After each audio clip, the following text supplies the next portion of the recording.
how would you feel about a 64.8% increase to your Social Security, including retirement, disability, SSDI, survivors, spousal, and SSI? Would that be a little bit helpful or possibly even life-changing right now? I think we all agree that would be massive and potentially even game-changing to the point the beneficiaries wouldn't be struggling nearly to the degree that we have been over the last several years, and possibly we might all be good if that were the case. Well, I want to share with you the details and give you the full breakdown of this information. It is nuts to see what is going on and how beneficiaries have been getting the short end of the stick over the last several years. But either way, I have the details for you here in the video.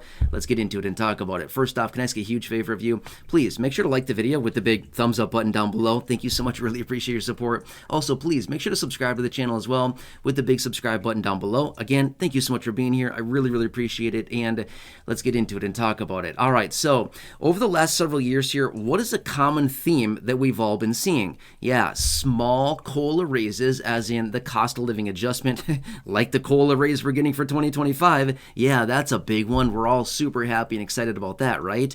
Yeah, not. I mean, here's the thing. We've been seeing prices going up so much, and to say we're getting this little tiny COLA, I mean, really? Come on here. Give us a little bit of a break, right? Throw us a bone. Come on, please.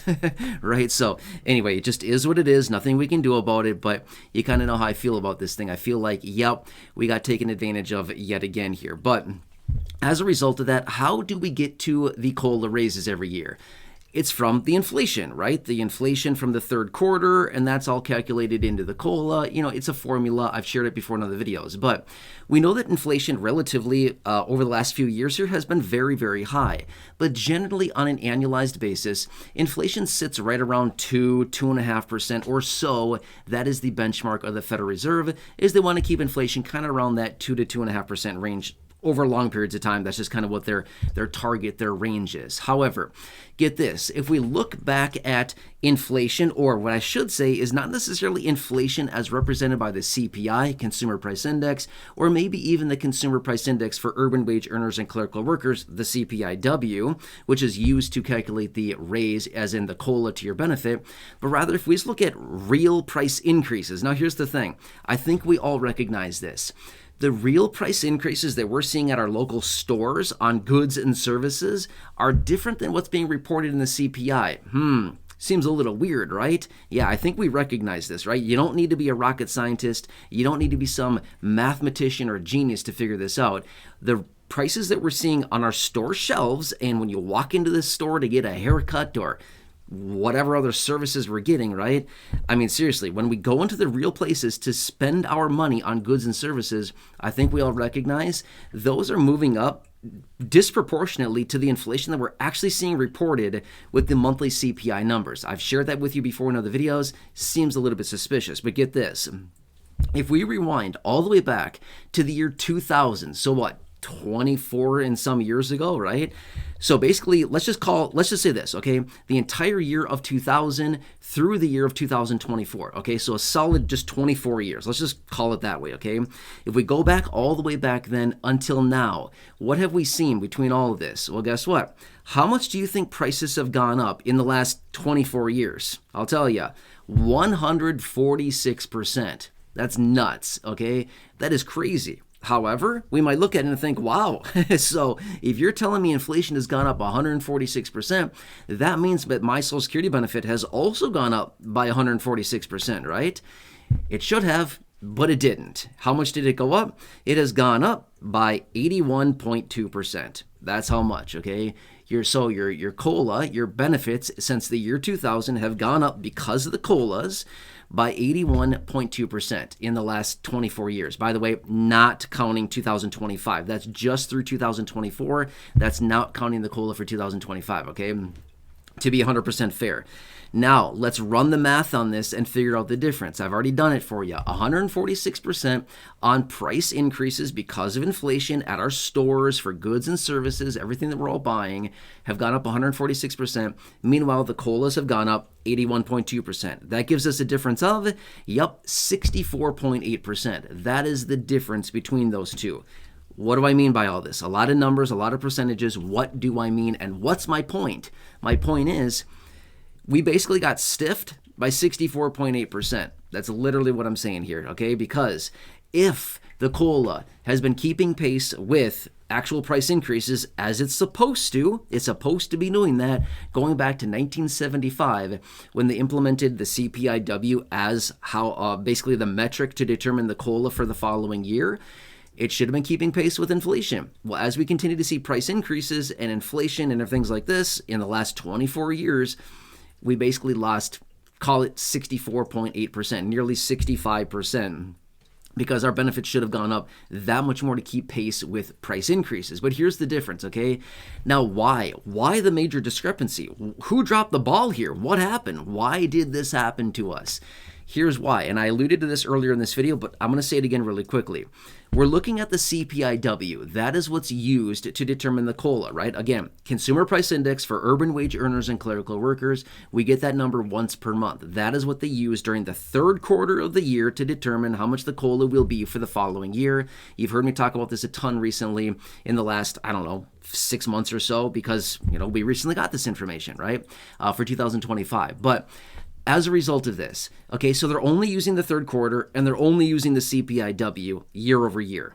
Seems like a kind of a flawed way to kind of calculate how much coal is, the inflation is going up and prices are going up, but that's just what we use, and that's what they use. I shouldn't say we. That's what they use, and this is just what's been in place for 50 years? Is that right? 1975 until now? Yeah, 50 years. Yeah, right. So anyway, that's the calculation that's been going into play. However, like I alluded to earlier, what we're seeing on our store shelves and what we're seeing quoted for goods and services that we're buying at our stores and things that we're spending our money on, needs and necessities and things like that. Healthcare costs, by the way, that's a huge one right there. Shelter costs is another huge one. These are really big ones. So again, you don't walk up to your medical place, your doctor's office or whatever, and you don't walk up to your house or wherever you're renting from. You don't see a listed price tag, right? So that's my point here is you go to your grocery store, you go to your clothing store, you see listed prices on the store shelves and on the tags that are stuck on clothes, right? But you don't see like a price tag stuck on an apartment building for a house, or you know what I mean? You don't really see that stuff. But my point is, the prices that we're seeing out there in the real marketplace are not being reflected in the CPI accurately, obviously, because if we were, then all this would be reflected basically in the COLA as well on the inflation reports. But then again, too, we have 4 quarters in the year, right? So 4 quarters, obviously 12 months through the year. So we're only taking a snapshot to gather what the COLA is going to be one of the quarters, the third quarter. So again, we're only representing a quarter of the year, and the other 3 quarters are like, well, they don't really matter. So do you see how this could potentially be a little bit deceiving and possibly not really a great reflection of real inflation for the entire year? Absolutely, right? What if we have a ton of inflation January through June, and then there's a little reprieve on inflation July, August, and September, and then October, November, December, we see a huge bump up in inflation again, right? Or basically what I could say as well is, what if we just saw a huge influx of inflation basically from October 1st through June 1st, and then we saw no inflation basically July, August, and September? What would that do? It would jack up prices a ton, but yet it would not be reflected in the COLA whatsoever because they're only using the third quarter. Do you see how this can be manipulated a little bit or maybe a lot of it, and then it doesn't even come back to the beneficiary? Well, we can see here, just in the last 24 years, that we've seen this reflect in basically 64.8%. That's what it comes down to. Now imagine this. The average beneficiary right now of retirement benefits gets about $1,900. It's actually a little bit more than that. But let's just use $1,900 as just a nice round number to calculate from. If we were calculating an extra 64% on that, let me try to run the math for you really quickly. 640, it'd be about 600. It'd be about $1,200-ish, about $1,240 more, roughly. I'm kind of roughly adding in my head right now, okay? So about $1,200 more for this person if we were actually getting this. Now, again, that's just applying a 64% raise. Well, I mean, technically, I'm just running the math 64. I rounded to 64 because it's easier to calculate from. That added about another $1,240-ish, $1,250, give or take, a little bit there, to the average retirement benefit. So that'd be about a $3,100 monthly benefit now.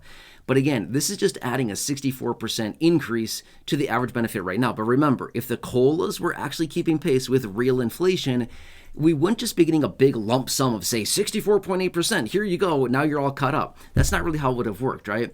We would have been getting more on the COLAs every single year. An extra 1% here, an extra 0.2% there, an extra 1.7% there, an extra 1.2%, an extra, 0.1%, whatever. It would have been added up over the last 24 years since the year of 2000. It would have been all added in there, right? So compounding over time, that's kind of where we'd be at right now. Do you see the difference there? So it's not like a huge just one lump sum, like here you go, here's nearly 65% in the form of a raise. That'd be super awesome. That'd be really nice for a lot of people, but that's not how this would have worked. It would have been small incremental changes every single year that would have been better reflective of the actual COLA, or what I should say is real inflation, reflecting price increases in goods and services through the course of the year.